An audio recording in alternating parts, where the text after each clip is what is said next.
Assalamualaikum warahmatullahi wabarakatuh. Good morning, Ibu. I hope you're having a great day so far. Let me introduce myself. I'm SHABRINA MULYADI from ICT2, and today I'll be explaining about the application of differentiation, maxima and minima from the topic applications of partial differential functions in business. So let us start with the definition of what maximum and minimum is.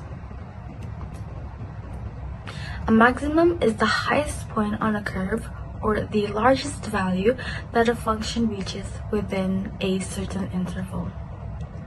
And a minimum is the lowest point on a curve or the smallest value that a function reaches within a certain interval. Next are the characteristics.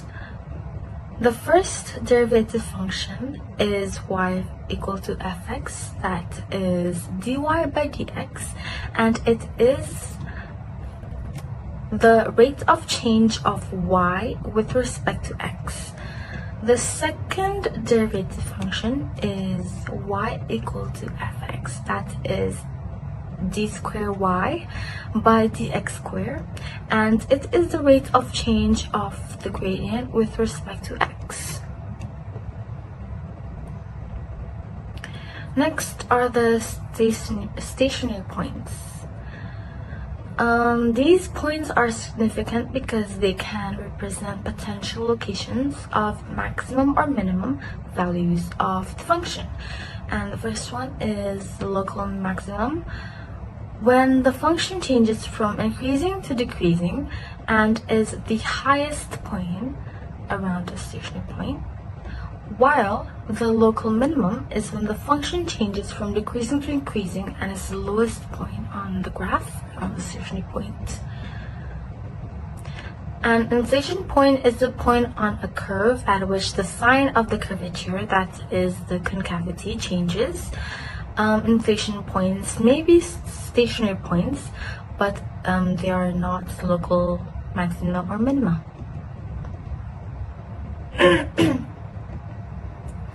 Next are the gradient change. As x increases, the gradient changes from positive to negative towards the left of the maximum, and here is what it should look like for a better understanding. As you can see here, tangent from up to down is positive or gradient is more than 0. The horizontal line, that is tangent to the curve, have a gradient of 0. And the tangent dipping down from up to down is negative or gradient is less than 0. As x increases, the gradient changes sign from negative to positive towards the left of the minimum, and here is what it should look like. Tangent here is dipping down, so it is negative or gradient is less than 0. Here the horizontal line, gradient is 0. And here the tangent is rising up, so the gradient is positive or it is greater than 0. So here are some steps to help us how to solve a problem.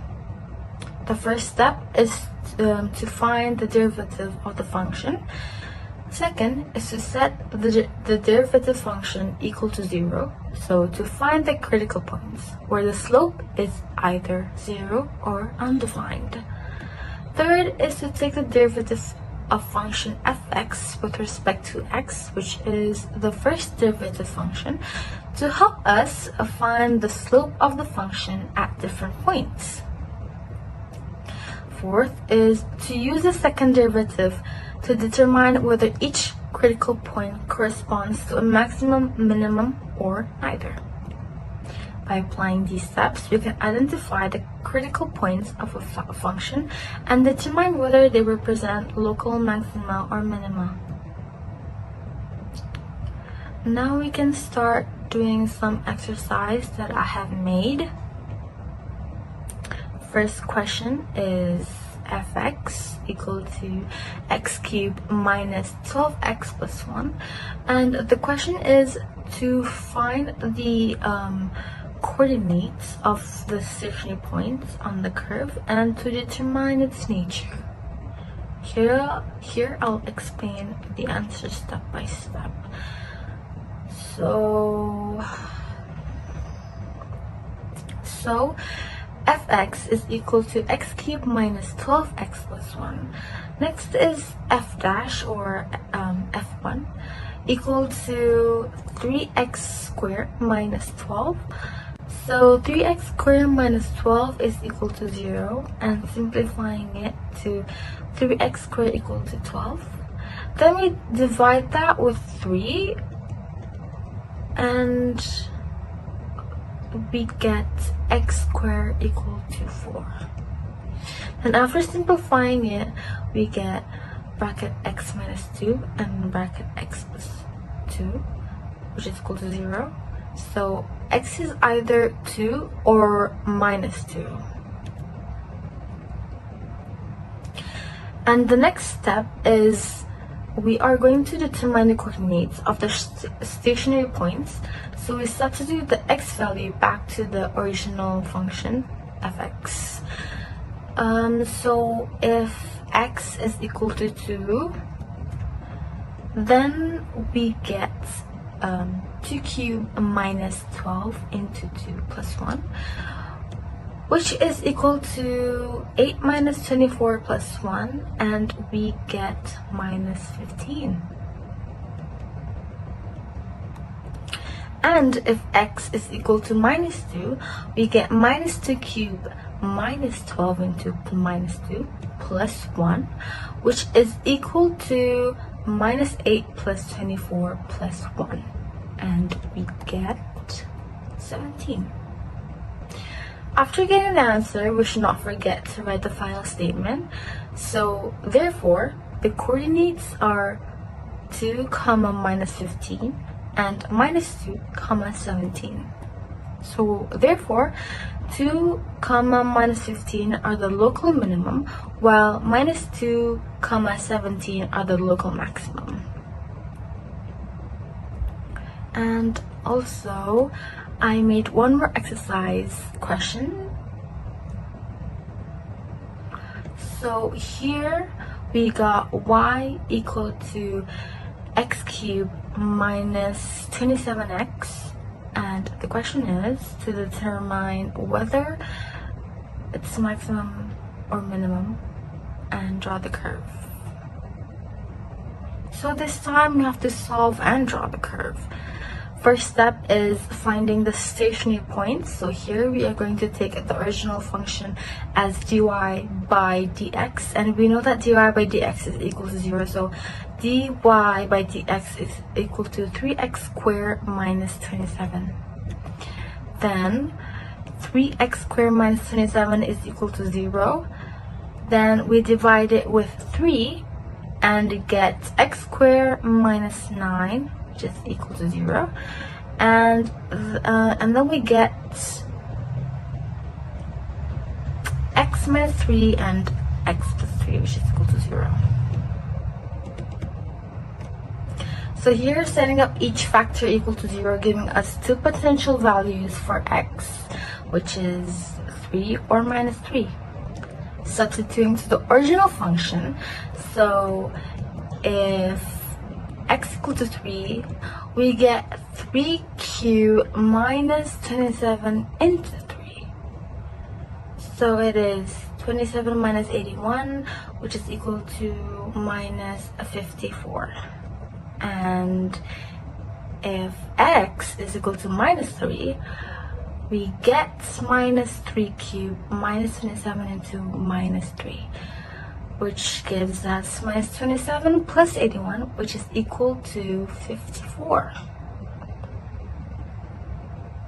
So therefore, the stationary points are 3, minus 54 and minus 3, 54.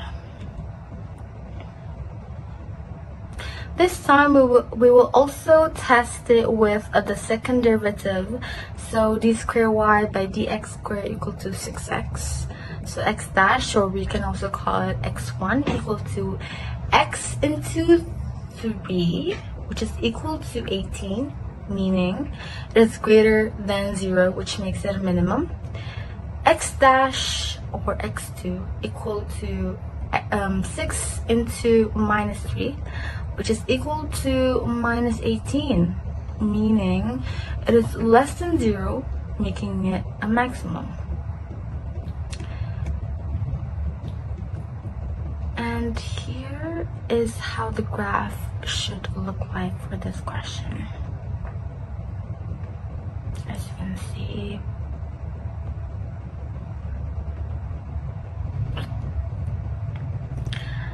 I think that's really all for me today. I hope what I've conveyed was correct and useful. I also want to thank you, Ibu. I really appreciate you teaching us this semester. This tugas have made me realize that it's not easy to teach, and sometimes, to be honest, sometimes attending your class always gives me heart attacks here and there, because you are really tugas, but in a good way and a bad way. Okay, I think that's it for me today. Wassalamualaikum warahmatullahi wabarakatuh. Assalamualaikum warahmatullahi wabarakatuh. First, let me introduce myself. My name is Muhammad FAHMINUDDin. I'm from class ICT 2. I will explain about partial differential function marginal cost. The first is about marginal cost. The second I will be how we calculate the marginal cost step by step. The third, I will be giving one example of marginal cost. And the last is exercise.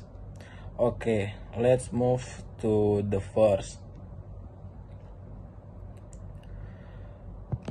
The marginal cost of producing an item, the price at which each additional unit of that item is sold. The idea of marginal cost is crucial in economics because it informs choices about how much to increase or decrease production. When you analyze the total cost of creation at two different levels, you can find the marginal cost. In this case, the total cost is the sum of all the costs that went into making a certain number of units. When one more unit is made, the change in the total cost caused by that one more unit is the marginal cost. In other words, marginal cost is the derivative of cost. It can roughly be interpreted as the cost of producing an additional unit. Marginal cost consists of direct costs and indirect costs. Direct costs are costs directly related to the production of one additional unit. For example, raw material or direct labor. Indirect costs are costs that are not directly related to the production of one additional unit, such as factory overhead or administrative costs. Decision making based on marginal cost is done by comparing the marginal cost with the additional benefit derived from the production or activity. if the additional benefit are greater than the marginal cost, then the production or activity is considered profitable and should be expanded. However, if the marginal cost is greater than the additional benefit, then the production or activity is considered unprofitable and should be reduced or stopped. Example of the application of marginal cost can be found in many aspects of everyday life, such as in firms' decision about additional production, individual decision about additional consumption, or government decision about allocating limited resource. By considering the marginal cost, decision makers can achieve better economic efficiency by maximizing the benefit from the use of available resource. Okay, I will be talking about the steps on how to calculate marginal cost. The first is determine the change in the total cost. Calculate the difference between the total cost at the current level of production and the total cost at the previous level of production. This represents the change in cost associated with producing one additional unit. Going to the second step, that is determining the change in quantity. Calculate the difference in quantity between the current level of production and the previous level of production. This represents the change in quantity of output. The last step would be dividing the change in total cost by the change in quantity. Divide the change in total cost, step 1, by the change in quantity, step 2. This will be give you the marginal cost, which represent the cost of producing one additional unit of output. So next is example. Here the question that I come up with is, if TC equal to 30 plus 3Q plus 5 square plus 4Q cube, then determine A, the marginal cost function, and B, what is the marginal cost when Q equal to 3 and Q equal to 5. First, I will be solving part A step by step by calculating the derivative with respect to Q of each term in the function TC bracket Q. So d by dq bracket 30 equal to 0 because constant making the derivative 0. D by dq bracket 3q equal to 3 because since the derivative of q is 1, and d by dq bracket minus 5 square equal to 0 because constant making it 0, and d by dq bracket 40q cube equal to 12q square because using the derivative rule for powers of 3. Now we combine this derivative to get the marginal cost function. Getting marginal cost as 3 plus 12q square. That is for the A part.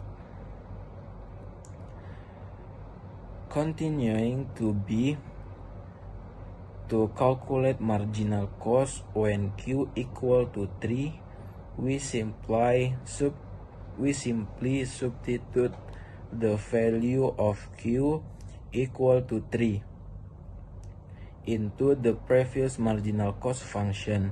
So we get MC equal to 3 plus 12 bracket 3 square, which is equal to 3 plus 12 into 9, getting 3 plus 108, which is equal to 111.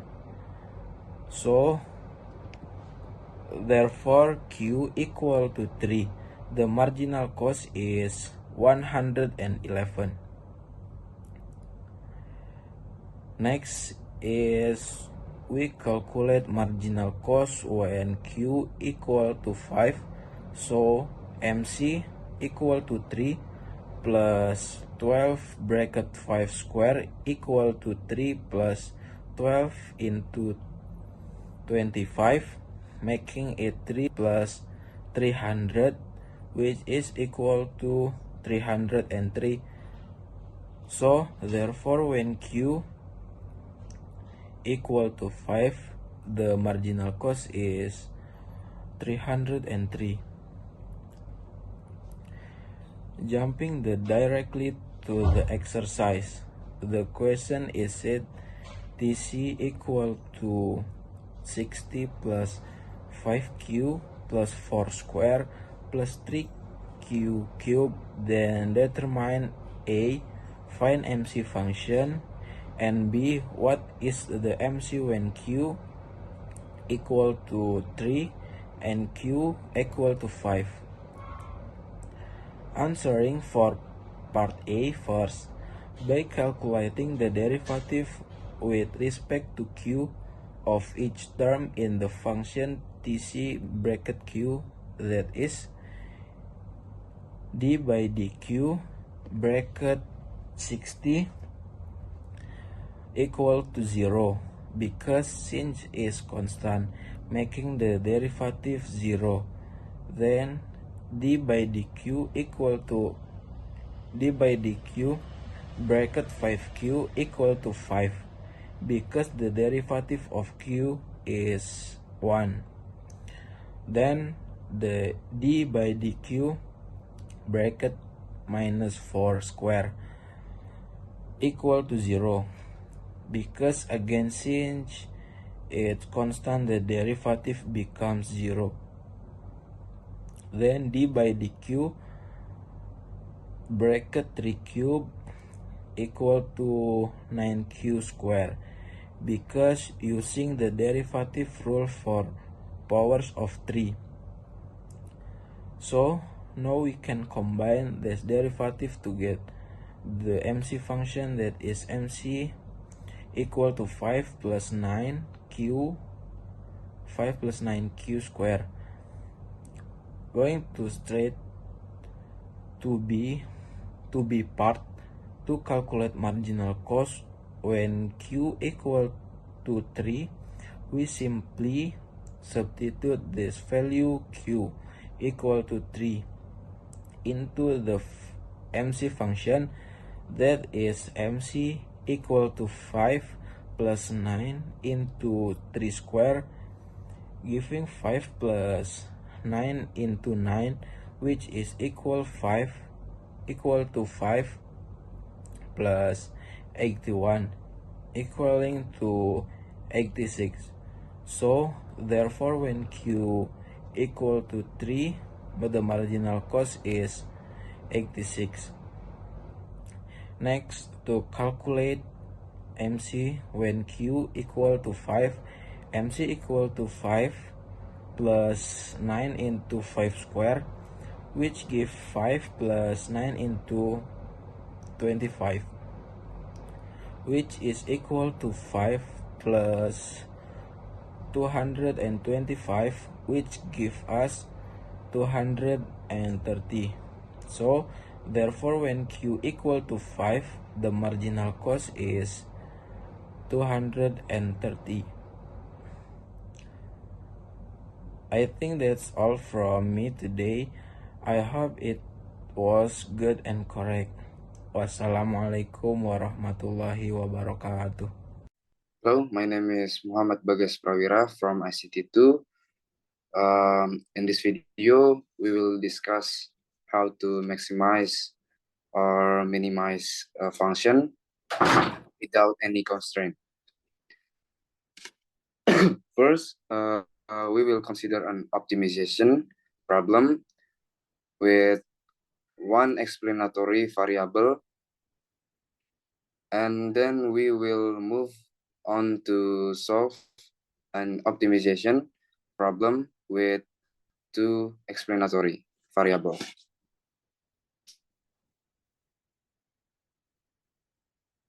Consider a function with one independent variable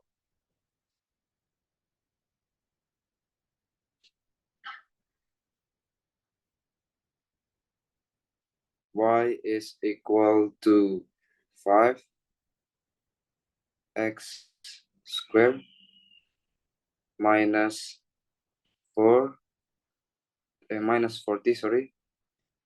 40x plus 20. So this is equation 1. To determine the extreme value, the maximum or minimum for this particular equation, the first order condition requires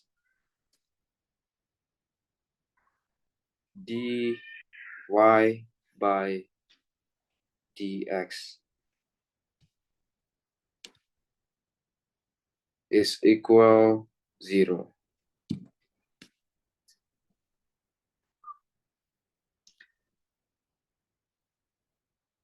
Now dy by dx will be equal to d by dx ddx of, since y is the we will replace it to 5x squared minus 40x plus 20. Okay.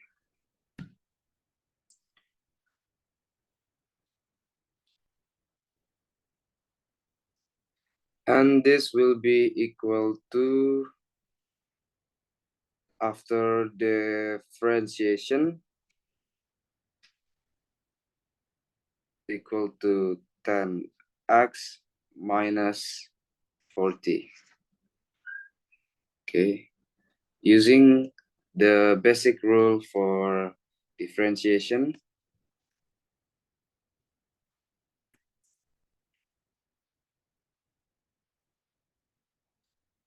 therefore differentiate, if we make a dy by dx equal to 0, it means that 10x minus 40 is equal to 0. Okay, or x is equal to 4. Okay, now to check if the function has maximum or minimum at x equal to 4, we find the second derivative. Okay, wait.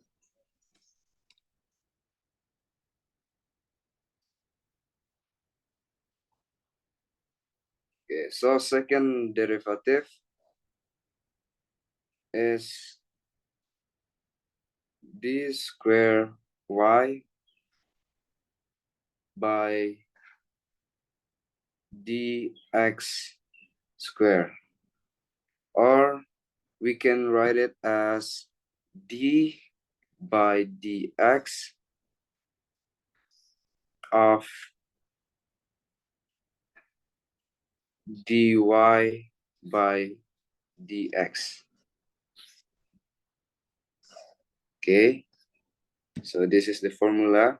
Now we already found out dy dx, and that was equal to d by dx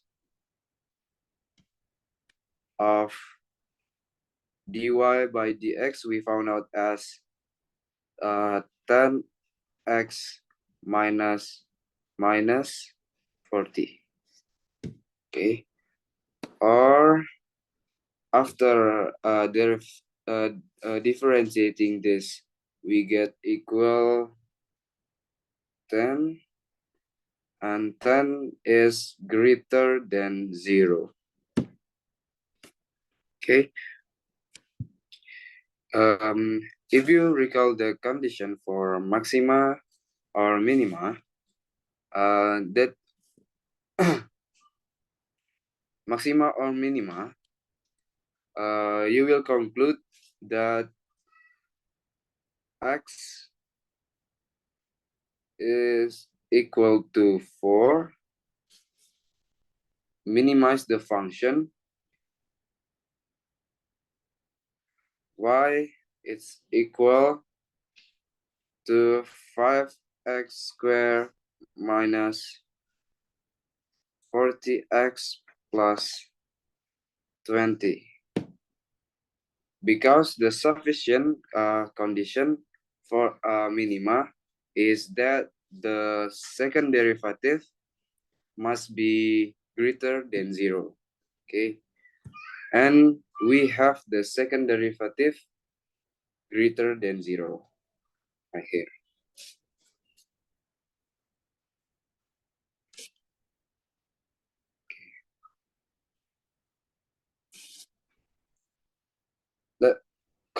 Let us now consider a function with two independent variables. Independent variable, suppose to z is equal to 3x squared minus 12x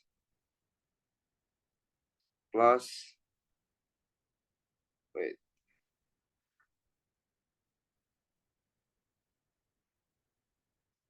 plus 4xy plus, plus 2y square minus 8y plus 100. So if you look at this equation, you see that we have two independent variables, x and y.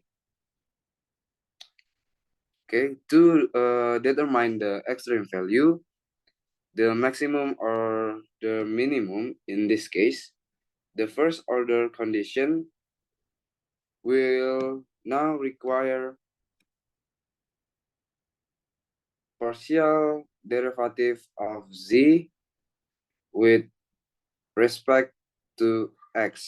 It's equal to partial derivative of z with respect to y.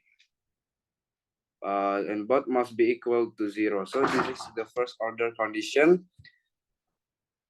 And after differentiating suppose partial derivative of z respect to x is equal to del with del x of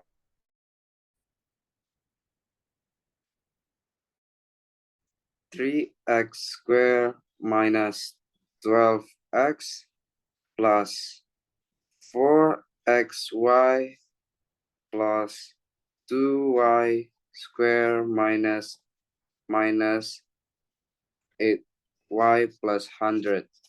Okay, so after partially differentiating this, be left out with 6x minus 12 plus 4y. So we mark this as equation 1. Okay. And partial derivative of z with respect to y, we will get, I'm sorry. Okay, we will get to 3x squared minus 12x plus 4xy plus 2y squared, minus 8y plus 100. Respect to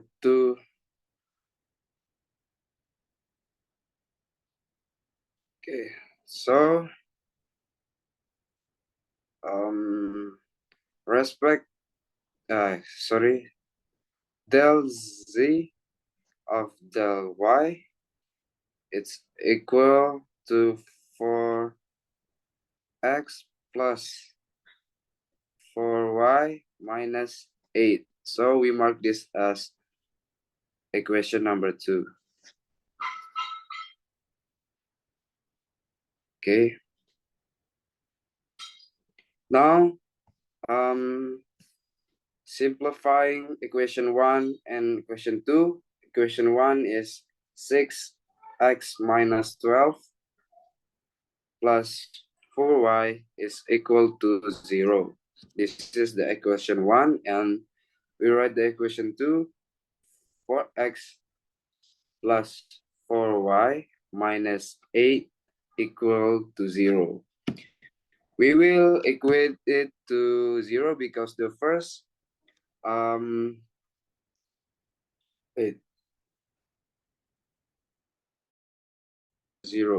we equate it to 0 because the first order condition require us to equate the partial derivative to 0.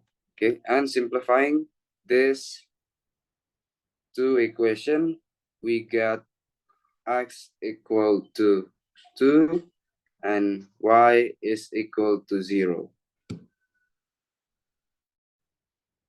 In order to check if the function has a maximum or a minimum, we test the second order condition.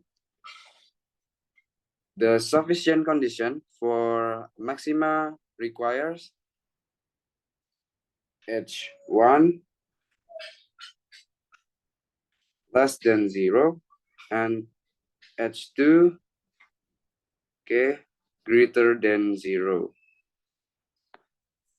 And suppose we have a general form up to m, then minus 1 to the power m I mean, it's greater than 0. This is for a maxima. Okay. And for a minima, we have h1 greater than 0, h2 also greater than 0, and hm will also be greater than 0. So this is the minimum. Okay, this is the condition for maxima and minima with two variable, two explanatory variable. In our example, if you remember partial derivative of z with respect to x, we got it as 6x minus 12 plus 4y is equation 1, which partial derivative z with respect to y, it's 4x plus 4y minus 8. Okay, equation 2. Now, from concept of Hessian determinant, here H is the Hessian determinant for our example. H1 is equal to del square z del x square. It's equal to del x of del z, okay, del x, or this is equal to del x of 6x minus 12 plus 4y. Therefore, H1, determinant of H1 give us 6, which is greater than 0. And determinant H2 will be del square z by del x square. Del square z del x del y. Wait, sorry. Del square z del y square del arms del y and del x, and then del square y z del y x. Okay. Look at the Hessian determinant definition. Using equation 1 and 2, we get del z del x square is equal to 6, and okay, and del 2z by del x del y, it's equal to 4, and then del square z by del y del x, it's equal to 4. And last is del square z del y squared, it's equal to 4. Okay. Therefore, Hessian determinant H2 will be equal to 6, 4, 4, 4. Okay. And this is determinant is equal to 8. That is a greater than 0. Hence, at x equal to 2, y equal to 0, the function is mini. Hello, my name is AUDY BASRIAN from Group 4, and I will be explaining about matrix. Matrix has many types, but on this occasion, I will be explaining 3, which are transpose, determinant, and minor. First, we will be discussing about transpose. For example, I have this number 3, 5, 7, 8, 1, 4, 6. Excuse me, pardon me. I am a bit sick right now, so pardon me. 6, and then 9, and 2.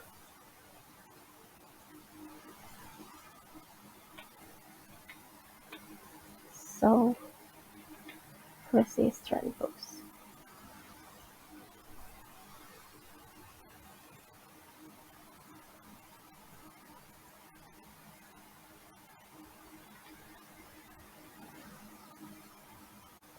For transpose, the symbol is T, capital T, example A, T.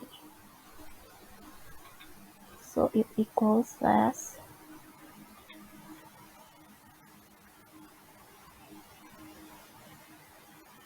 for transpose, all you need to do is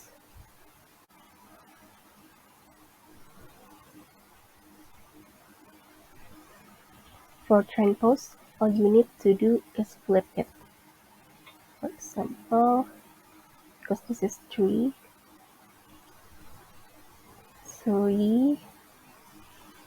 8, 6, and then 5, 1, 9. Then the last row, 7, the last column, 4, and 2. This is the transpose.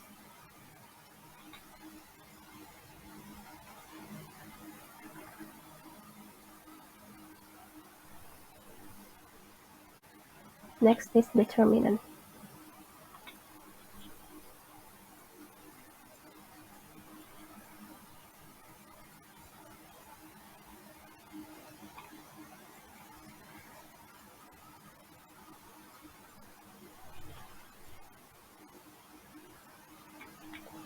For determinant, you need to multiplicate numbers diagonally. So it will be, and for the determinant symbol is A, and then there's 2 lines. So it will be 3,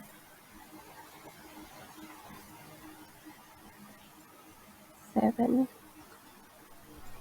8, 1, 1, 4, 6, 9, and 2.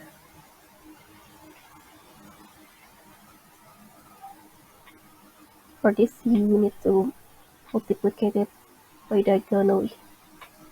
3 divided by 1, then that multiplied by 2. And this, you can see that this has no other. So you need to put this 3, 8, 6. And also for the 7 and 8, it doesn't have any number here. You put the second one. 5, 1, and 9. Like this, you can multiplicate them. So 3 by 1 by 2, 3, 1, 2. Then you need to add them.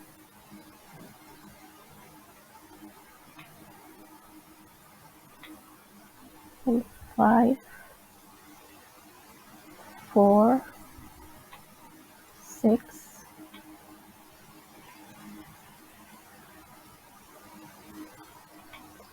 7, 8, 9.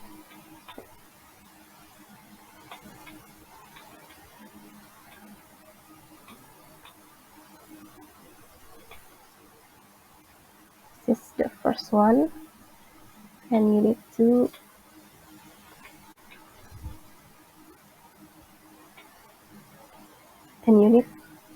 subtract them by the other side, like 7, 1, and 6. So 7, 1, 6,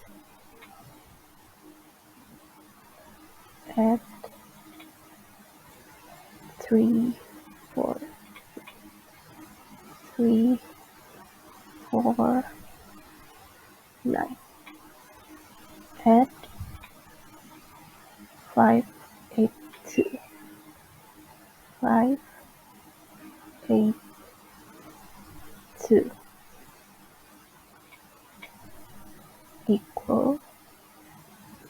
So all you need is to simplify this. So this is 6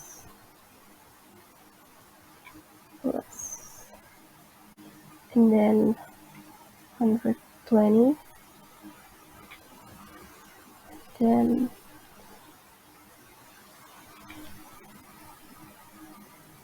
504,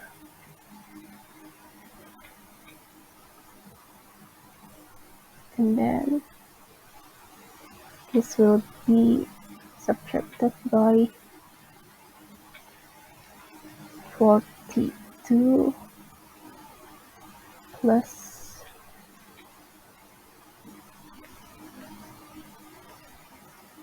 108 plus 80.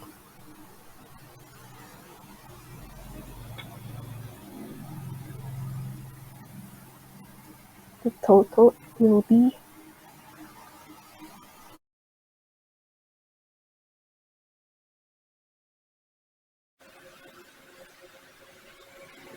630 subtracted by 230.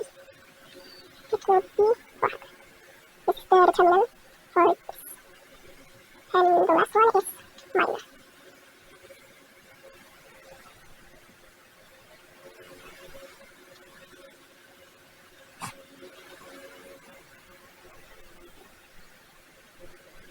For minor, this is pretty low, so I will just skip it. So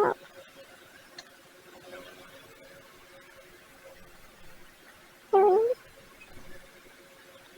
5, 7, 8, 1, 4, 6, 9. For minor, the symbol is M.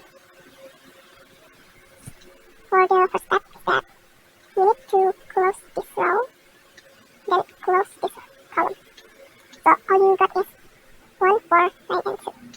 And this symbol will be 1, 1, because it is the first row and the first column. So it will be 1, 4, 9, 2. And this you have to multiply them. 1, 2, and 4, 9. So it will be 2 minus 36. It will be minus 34. Then the next one is n 1, 2. So for this one, have to close this one. So all you get is 8, 4, 6, 2. So 8, 4, 6, 2 will be 16 minus 24. Will be equal as minus 8.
there's no more here.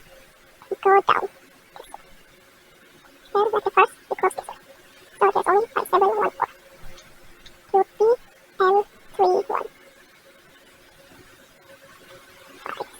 5, 7, 1, 4. 2, 3, 20, minus 7. It will be 13. And next is 4. So it will be 3, 7, 8, 4. 7, 8, 4.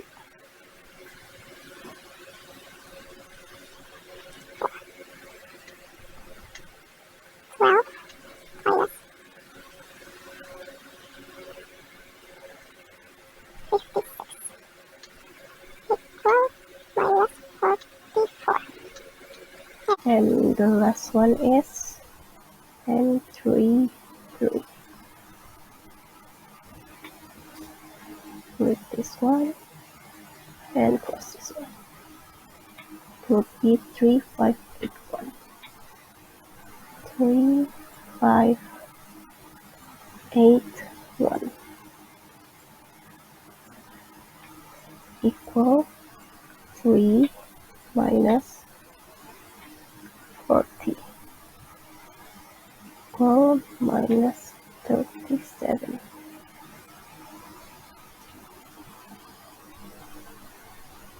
And this is the minor for this.